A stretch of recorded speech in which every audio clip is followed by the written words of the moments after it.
there's another kind of instinct that you need to be on the lookout for, and this one is a liar. This one is a saboteur. This one is a backbiter. This is the instinct that says, you've had enough. You've given it your best shot. You can stand down. You can back off. You can rest now. Which sets up this problem for all of us. You're never gonna feel like it. It's your job to make yourself do the crap you don't wanna do so you can be everything that you're supposed to be. And you're so damn busy waiting to feel like it. And you're never going to. And that's the problem. There are those of you, you're still immature. When your excitement is up, your effort is up. But when your excitement goes down, your effort goes down. For some of you, you're too seasonal.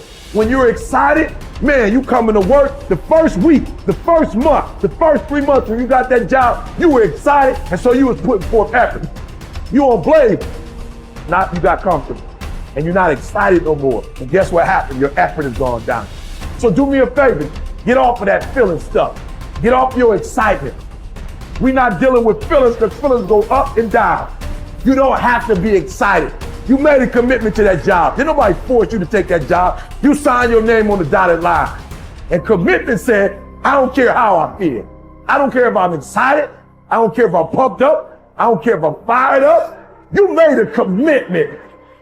Now it's time to put up. Lazy people do a little work and think they should be winning, but winners work as hard as possible and still worry if they're being lazy. So if you're a winner, you ain't comfortable.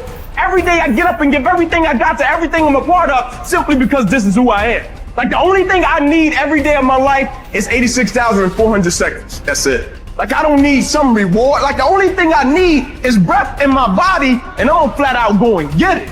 A person with passion always stands out.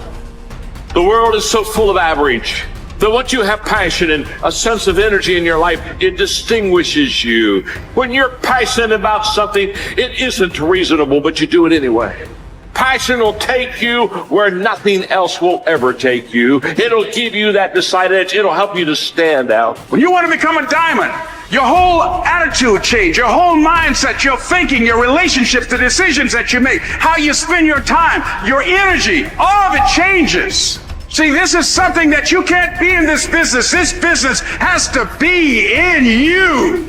You take advantage of this opportunity. You let everything else go. You eat different. You study different. You practice different. You don't belong at the bottom, and it's time for you to get your butt from down there. It's time for you to stop being comfortable at the bottom. Get your butt up and get to where you're supposed to be. You are a royal priesthood. Get where you belong. Do what you're supposed to do. Live like you're supposed to live.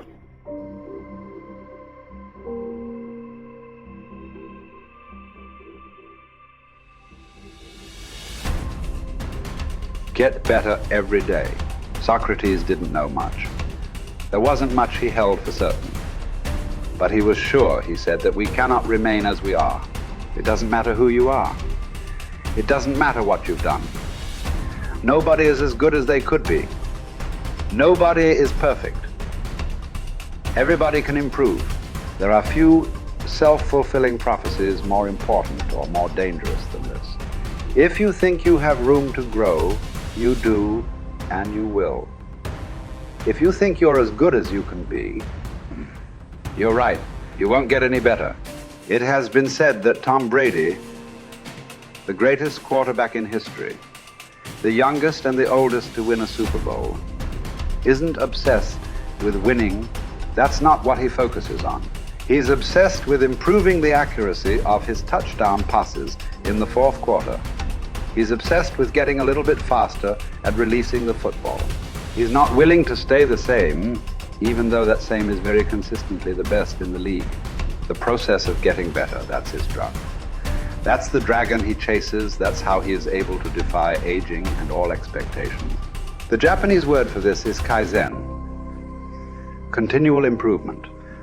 Always finding something to work on, to make a little progress on. Never being satisfied, always looking to grow. Revolution, transformation, That's what amateurs chase. The pros are after evolution. If the first step is just showing up, committing to doing something each day, then the next step is finding something to focus on getting better at each day. And in this, where cumulative improvement meets compounding returns, we can harness one of the most powerful forces on earth. Think about it. Most people don't even show up. Of the people who do, most don't really push themselves. So to show up and be disciplined about daily improvement. You are the rarest of the rare, and if improvement sounds difficult, how about just making fewer mistakes? This is what Gehrig's manager said about him. The secret to Gehrig's incredible trajectory as an athlete wasn't just his commitment. It was that he never made the same mistake twice. The guy who began his career blowing at least one play per inning improved to one mistake per game, to one per week, to one per month. To err is human. But to err is each day is to become closer to the divine. We not only hold ourselves to a standard, but we ratchet the standard up as we go. Just as with weight training, what we're lifting should be steadily increasing with each subsequent workout. Our unwillingness to be satisfied with our performance, to be done with our progress, is what keeps us from plateauing. It drives us forward. Is it a little discouraging that we never seem to arrive? That our standards rise just out of reach of our abilities? Absolutely not. We move the goalpost so the game doesn't get boring, and more important, so it never ends. Ultimately, this brings us more pleasure and more satisfaction. We reach heights we'd never have been able to see otherwise. Do you want to be rotting or ripening? Are you getting better? Because if you're not, then you're probably getting worse. Anyone, whether they're a professional athlete or a house cleaner, can get better at their job.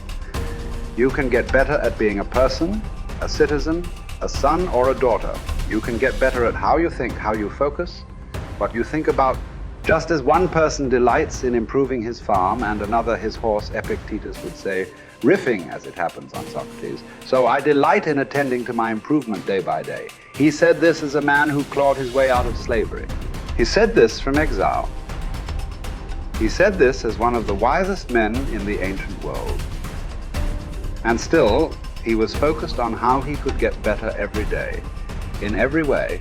One can imagine that for Epictetus, this discipline would have been extremely helpful in those dark times, because it gave him something to focus on, something only he controlled, not his master, not society, not his station in life.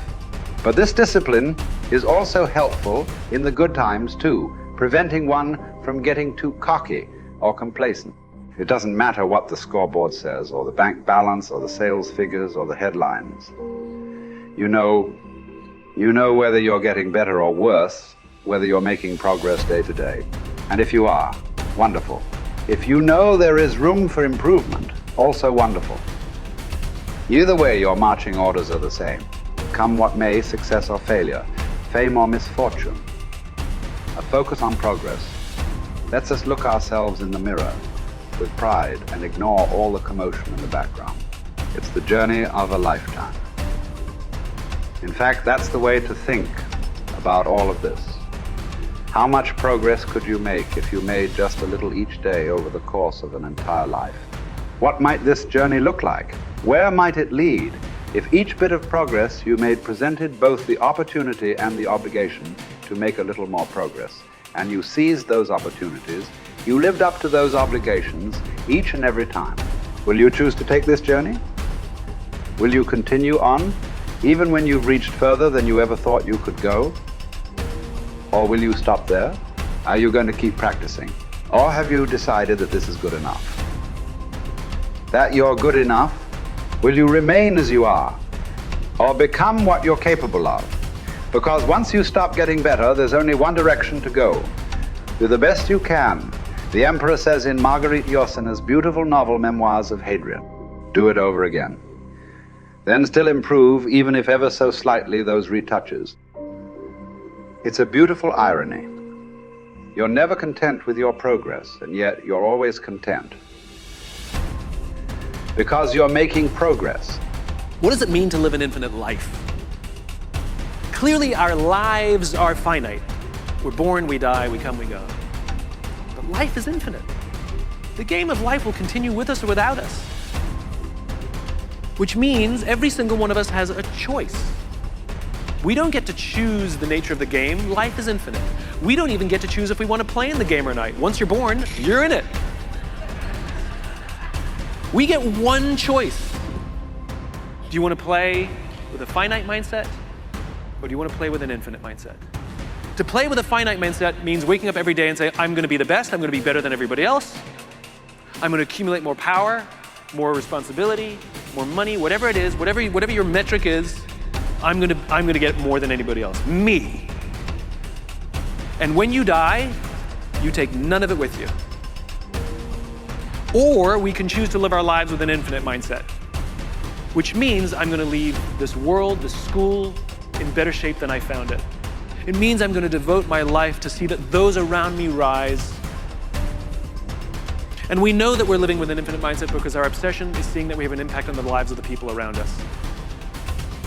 We've all had teachers, and some of you are those teachers, where 20 or 30 years from now, I can go to one of your students and say, you're a remarkable human being, you've accomplished so much in your life.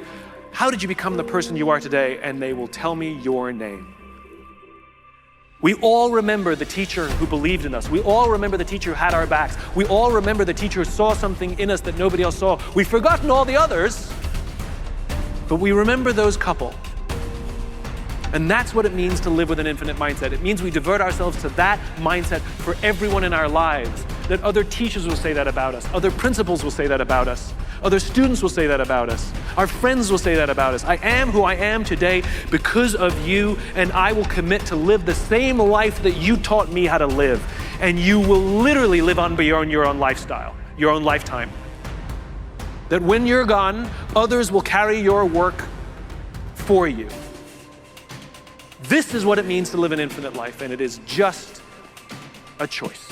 Nobody changes until they change their energy. When you change your energy, you change your life. It's the way it is. When you stop using your enemy to reaffirm your addiction to hatred, when you stop using your best friend to reaffirm your addiction to suffering, when you stop using your Facebook to reaffirm your addiction to insecurity, when you stop that whole process and you start going inward and you're no longer relying on those outer things that create those emotions, and you start creating those inner emotional states, you start changing your energy. Now, whatever is no longer a vibrational match between you and that past, present reality is going to fall away. Right. They're just going to spiral out. You're no longer putting your attention on them. In other words, the stronger the emotion you feel with some problem in your life, the more you give it your attention. Where you place your attention is where you place your energy. You're giving your power away, your life force. Yeah. Lower the volumes of that emotion, you take your attention off that person, you're calling energy back to you. Yeah. And you're building your own electromagnetic field. We've seen the evidence of that in many events, because when people start overcoming themselves, the first day, not always, but the energy of the room will drop. Why? Because they're drawing from the field to build their own field. Now when they build their own field the next day and the fields start interfering with the people next to them,